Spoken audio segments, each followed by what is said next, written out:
Aaron, what do you think of the rally the offense was able to put together in the eighth to break through today? Yeah, really, really good. Baker's been outstanding. Benny to go up and get one to lead us off there. Belly enough. Big G with a huge at bat, obviously. Goldie with the wheels, and then Jazz on a 3-0 pitch, sticking one in the gap. So, and then his speed paying off on the grounder by Deach. So, really great. Especially the way it started there in the first 4 or 5 hitters or so, and guys kind of hung around and put together a really good rally. So you're pretty amped up after Goldschmidt scored that run. What was it like in the dugout? I saw you pump your fist there. Yeah. I'll level that down a bit. You know what? A lot of it's just, it was bang, bang play. It was a hard slide. So, like, your juices are going on, like, okay, I don't want to be hurt. It's a big run, obviously. And it just embodies, like, who Goldie is. Like, that's a guy in his late 30s that's probably going to the Hall of Fame, that isn't playing, probably going to the All-Star game this year, isn't playing a second day in a row, and the guy's ready to go in and pinch run and do that. Like, man, that's freaking humility. And that is who he is, and I'm so appreciative of that, and it's a huge play. How did Jazz's raw talents just allow him to be everywhere in this game today? Yeah, that was the case. He's really just, I feel like, quietly been doing a really, really good job having quality at bats. Like, he's taking a little bit what the game's given him, mixing in the walk a little bit, patient there to get to a 3-0 situation, and then, hunting his pitch and getting it. So, he was outstanding today. Dave? We could see Austin yelling at Jazz to go back and touch the base. Was the whole dugout just kind of screaming at him to go back there and make sure he touched? Yeah, I mean, he had dirt all over his face when I walked out there to get him, and looked like glitter on his face. And yeah, we were all kind of screaming. Peter and Ron. Aaron, Cruz had walked 3 his last outing. Just what did you like out of him in the 8th inning there? Just his aggressiveness, I guess. Yeah, I mean, that's going to happen every now and then. The reality is, on balance, he's been outstanding for us this year. In that situation where 2 guys are on now, you really want the swing and miss. The game's on the line there. You're going to live or die with it. And just an outstanding job of execution, obviously. And, strike out the side or strike out 3, however you call that, was massive to keep the game right there. And then the offense took it from there. Ron. Is a lot of the emotion of the comeback also bumped up, given the context of the tough week you guys went through? I don't know. I can't explain it. It's just a really good rally on a weird day where you're playing at 11:30 in the morning. It doesn't get off to the right start, and you're putting Goldie in that game, and you're seeing him round. So it's often they say that the triple's the most exciting. That's one of those plays off the wall you're running. You see Louis send him, here we go. And so just that. And when you went and got Jazz in the second, you busted chops at all for the shoe flying off? Ran right out of his shoes. It doesn't surprise me. Gary. What did you think of the way Warren settled in after the first? Yeah, I mean, terrific. This, it's a really good fastball hitting team, especially a lot of their left-handed hitters. So, and that's what's been so good for Will, first pitch of the game, Holiday jumps him, and then he hits Urias, and so, yeah, for him to settle in, we get a big break on the pickoff where Holiday comes off the bag, and to limit it there to 2, where they were kind of had a little bit of a beat on him, and he's trying to settle in, was big, and then just didn't flinch, just go make pitches, and to be able to get into the 7th inning there when I was going to be prepared at any point to go to the pen if I had to, but he just kept getting big outs. I thought finished really strong. Dan. And what did you think of that send by Rojas of Goldschmidt as it was happening? Was a little nervous, but on board with it. Let's go. Justin and Joel. Aaron, do you feel you guys are past this storm you'd been weathering on offense? I don't know if I even look at it like that. It's like the daily and the opponent and who you're playing. I was never really concerned when we didn't, score there for 5 days, 6 days, whatever. That's part of it. So just making sure I love our hitting culture and our group in there and their process. So, I always feel like that's a matter of time. But I do feel like we've put together probably 4 really good games of those heavy at-bats. Kramer was good today and kind of held us down. He was the first time in probably 3 or 4 days where a starter's been real efficient against us.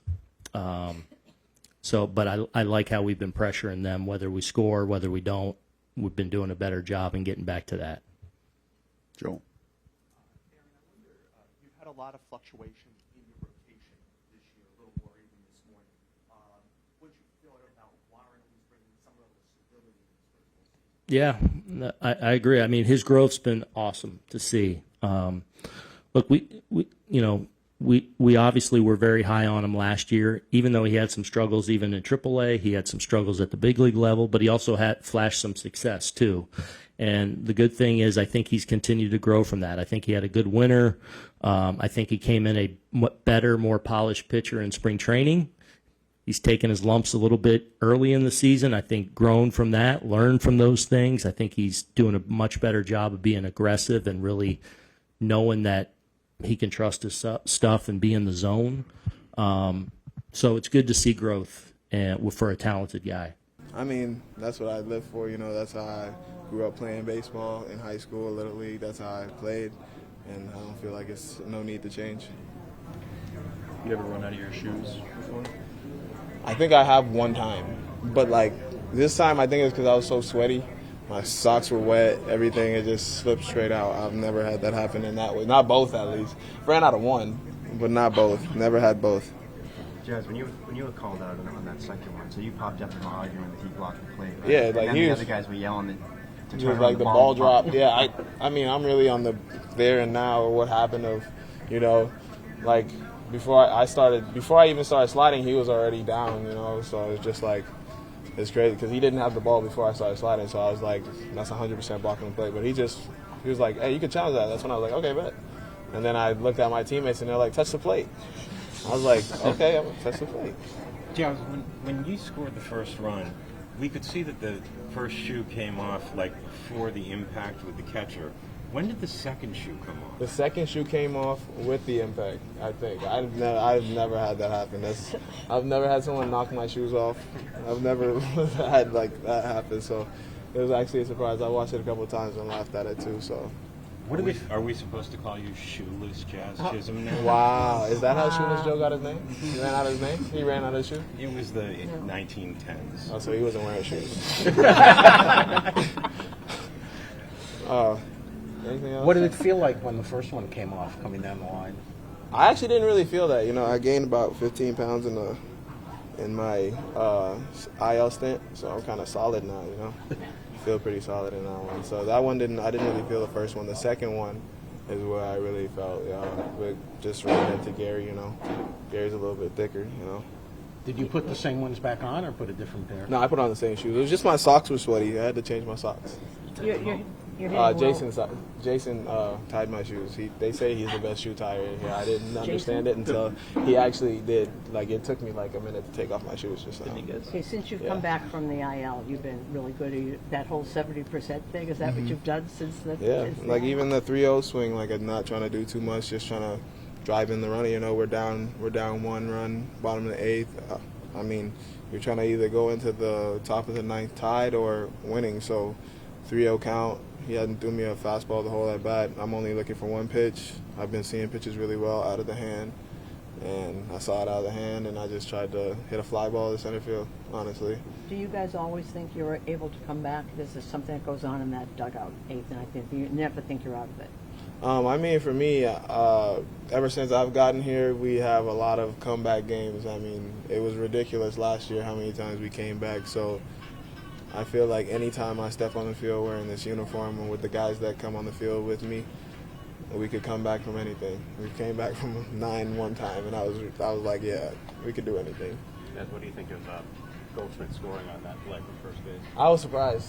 I forgot how, like, I remember I was with the D-backs, and they always told us he's not the fastest guy, but he runs the bases so, like, efficient when I was in the minor leagues coming up, and, like, he was the guy that everybody really watched doing base running. Even when I got to Miami, he was still the blueprint of how to run the bases. So, I mean, you see right there, like, you don't have to be the fastest man in the world. You just got to run them right. You know, read it off the bat and just keep going. Jazz, you guys had that stretch where offense just wasn't clicking. How much do you feel like you've kind of moved on past that now? I mean, everybody goes through a rough stretch, man. I mean, like, we all do it. Like, I would just say, like, we got Derek Jeter, like, he's an example of, like, you know, you go through that rough stretch and you just got to turn around. Like, I think he just had a graduation speech the other day that we watched, and, like, he said it before in front of 1,000 people, and he always says it, that you're going to fail. Eventually you're going to fail. You know, it's just how you bounce back or how you cut it off, you know. And I feel like 7 games ain't going to kill us, you know. You thinking on 3-0 count there he's going to come in with a fastball? Honestly, I didn't think he was going to throw a fastball. I was just looking for a fastball right there. I wasn't going to swing if it wasn't a fastball. You know, if he threw a slider or anything, I would have took it. But he threw a fastball. It was in the zone, and I just got on top of it and hit it the right way. I mean, I didn't know where the ball was. I was just looking at Louis over there, just trying to run as fast as I could. And the first time I really saw, how close it was going to be was kind of, read the catcher kind of going for the ball and just tried to get to home as quickly as possible. What's it feel like for you being on the bench pretty much all afternoon and in a late game situation coming out there and pinch running? I mean, pinch running, that might have been the first time I've ever done it, but, I was preparing to potentially hit or play defense, so, times when I don't start, it's kind of just the routine of getting ready. No one could come in and, the middle to the end of the game, and but, yeah, I was loose. I was ready to go, and thankfully was able to score. How good of a win and performance is that for this team based on the storm that they were weathering this weekend? Yeah, I mean, that's a good win. You start a game at 11:30, which is pretty rare, and fall behind early just to, come back and win the series there was a great job, and, good series win for us. How much being a good base runner and the years of doing it compensates for a lack of pure speed? Yeah, I mean, I think there's a lot of different ways to be a good base runner. I try to be smart out there, and probably wasn't like my greatest jump, just knowing we had the tying run on third, and, you don't want to get doubled off. But once, I saw the ball going in there, I was just running as fast as I could and try to make a good slide into home. Jazz, when we were talking to him, said that when he was coming up through the minors, that you were an example that people followed in terms of not speed, but the style of base running and the way that you did it.